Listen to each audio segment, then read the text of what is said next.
दोनों security alert थे, जो थ्रेट थे। सिंध पुलिस की जानिब से भी इसकी वजाहत की गई और रेंजर्स की जानिब से भी इसकी वजाहत की गई, लेकिन उसके बावजूद भी ये वाक़या जो है वो रूनुमा हुआ।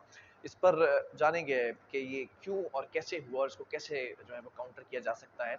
हमारे साथ ऑन कॉल एग्ज़ीक्यूटिव प्रोड्यूसर है, हमारी सीनियर एंकर पर्सन हमारे साथ मौजूद होंगी माहिरा जुर्मियात। और इस हवाले से भी हम जानेंगे कि ये इसको कैसे काउंटर किया जाता है। बहरहाल हमारे साथ लाइन पर मौजूद हैं, एग्ज़ीक्यूटिव प्रोड्यूसर हैं, सीनियर एंकर पर्सन हैं और माहिर जुर्मियात भी हैं, मुनीबा गुल बाजवा। मैडम बहुत शुक्रिया। इस पर मैं जानना चाहूँगा, सिक्योरिटी थ्रेट्स पहले से ही मौजूद थे, फिर पेशावर के सिविल लाइन के धमाके से हम पहले ही जो है वो अलर्ट हो चुके थे इस धमाके के बाद, लेकिन फिर भी ये जो जिस तरह का दहशतगर्दी का वाक़या रोनुमा हुआ है, कैसे पॉसिबिलिटी थी? क्या कोई लीकेजेस थे? जी, फिलहाल अगर हम लीकेजेस की बात करें तो सिक्योरिटी के जो थ्रेट अलर्ट थे वो उसको कनेक्टिविटी आप देखेंगे पेशावर में पुलिस लाइन जो धमाका हुआ था उसके बाद से मुख्तलिफ एजेंसीज ने थ्रेट अलर्ट इशू किए थे हुँ, और इस बात को मेक श्योर किया था कि तमाम सूबों के अंदर खासतौर पे जितनी भी सेंसिटिव हमारी इंस्टॉलेशन हैं और जितने भी केपीओज हैं और सीपीओज हैं वहाँ पर जो है सिक्योरिटी को सख्त बनाया जाए क्योंकि दहशतगर्दों की तरफ से ये थ्रेट में वाज़ेह तौर पे कहा गया था कि इनको निशाना बनाया जा सकता है इस तरह की इमारतों को और इस तरह के ऑफिस को और इंस्टॉलेशन को। क्योंकि कराची में इस वक्त जो है वो पीएसएल के मैचेस जारी हैं और जिसकी वजह से सिक्योरिटी जो थी वो ज़्यादातर वहाँ पे तैनात थी और उन होटल्स पे तैनात थी कि जहाँ पर ये टीम्स के मेंबर्स आके खड़े थे, प्लेयर्स थे। तो एक जो है वो जहाँ हमें नज़र आ रहा है कि एक लूप होल हमें नज़र आता है, वो ये नज़र आता है कि इस वक़्त मैच जारी था और इसका फ़ायदा दहशतगर्दों ने उठाया है और हमला किया है और ये एक फैक्ट बात है कि अगर आप इसका ट्रेंड चेक करें प्रीवियसली 20-22 साल से अगर आप ये चेक करें, जी। तो उसमें अर्ली 2000 में हमें धमाके ज़्यादा नज़र आते हैं, 2006, 4 फिर 2011-12 तक, फिर हमें 4-5 साल का एक वक़्फ़ा नज़र आता है। तो जब ये जो सुसाइड बॉम्बर्स का जो ट्रेंड है, इसके मुताबिक ये था कि एक एक पूरी ब्रीड इनकी थी जो तैयार थी और जो ये जाके इस तरह के हमले करते थे। ठीक है। फिर चंद साल के बाद मज़ीद रिक्रूट होते हैं टेररिस्ट ऑर्गेनाइज़ेशन में इस तरह के लोग जो कि सुसाइड बॉम्बर्स बनते हैं और फिर इस तरह के ऑपरेशंस ये लोग या इस तरह के हमले जो हैं वो प्लान करते हैं।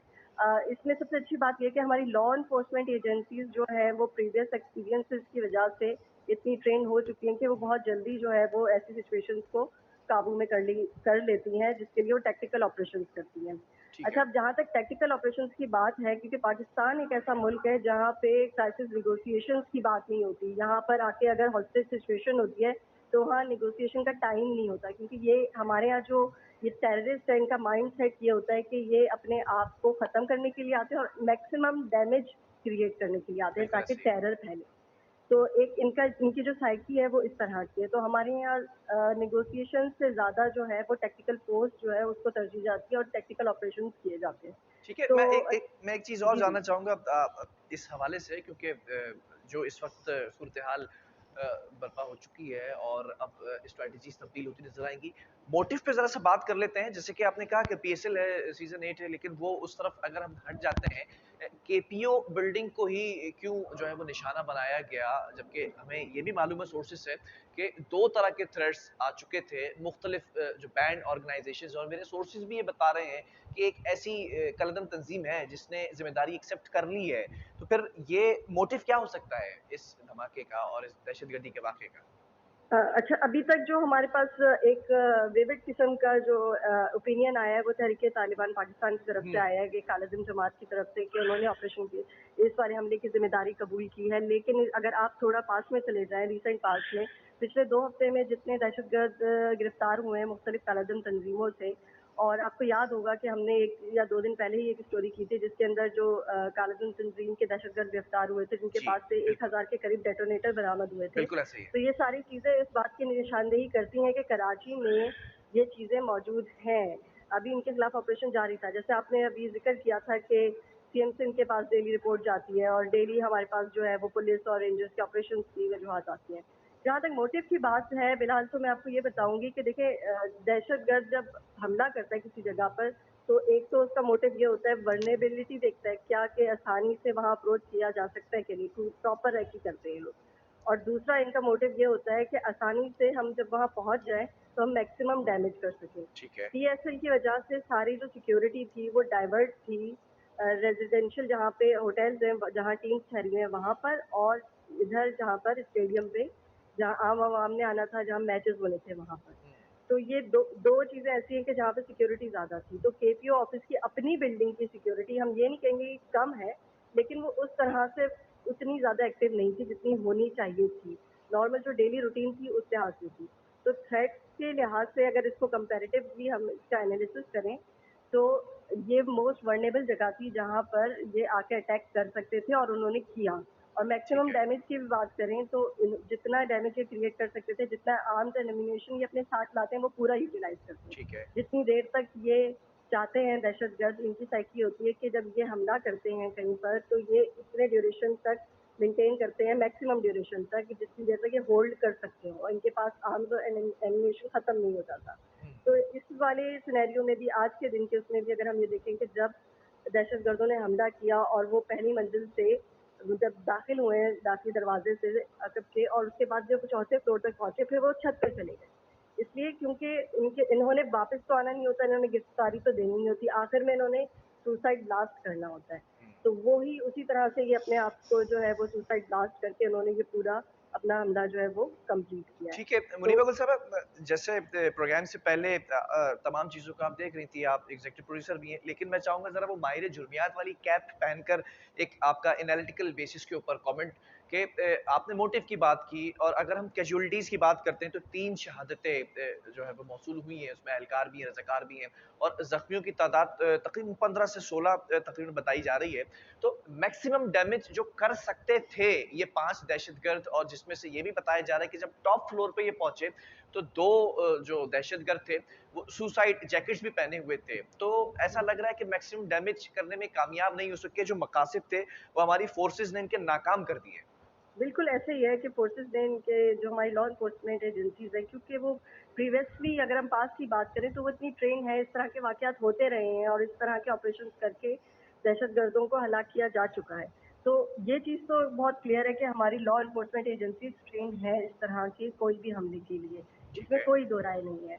लेकिन अगर आप ये बात करते हैं कि मैक्सिमम डैमेज की बात, तो केपीओ ऑफिस के अंदर कोई सिविल तो होंगे नहीं, लाजमी सी बात है, पुलिस अफसरान ही थे। ठीक है। तो डैमेज के लिए एक और चीज़ ये है कि हम अगर पुलिस लाइन पेशावर वाले वाक़या देखें और उसके बाद हम कराची के वाक़े को कंपेयर करें, तो वो सेम सिनेरियो है। उन्होंने पुलिस को ही नुकसान पहुँचाना था, लॉ एनफोर्समेंट के इदारों को नुकसान पहुँचाना था, जो उन्होंने पहुँचाया।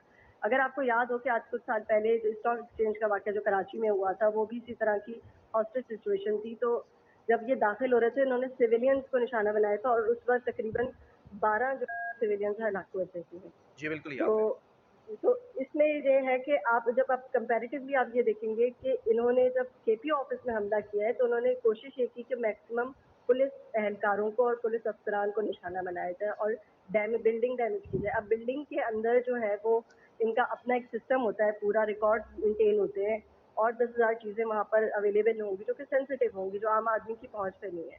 तो हमें ये अब देखना होगा कि इनके मोटिव में क्या ये चीज़ें शामिल थी कि केपीओ ऑफिस में कोई ख़ास चीज़ या कोई ख़ास कमांड एंड कंट्रोल सेंटर है या फाइल्स है, जिस पे इन्होंने केपीओ ऑफिस को एज़ अ टारगेट चुना है।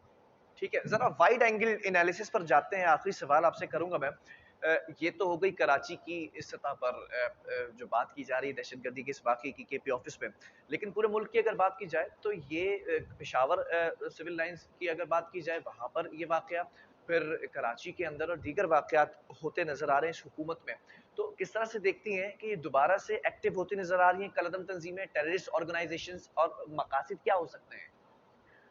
बिलाल, बिल्कुल अभी हम जब हसास इदारों की बात करते हैं, तो हसास इदारों ने अपनी तरफ से जो है वो थ्रेट अलर्ट इशू किया हुआ है तमाम महकमों को, सरकारी भी और जो गैर सरकारी भी हैं उनको भी, तमाम इंस्टॉलेशंस को भी और लॉ इन्फोर्समेंट के तमाम इदारों को। क्योंकि इस दफ़ा ट्रेंड में जो थ्रेट अलर्ट पे आप चीज़ देखेंगे जो कॉमन है वो यही है कि लॉ इन्फोर्समेंट के इदारों को, उनकी बिल्डिंग्स को, उनकी इंस्टॉलेशन को निशाना बनाया जाए। बिल्कुल ऐसा ही है।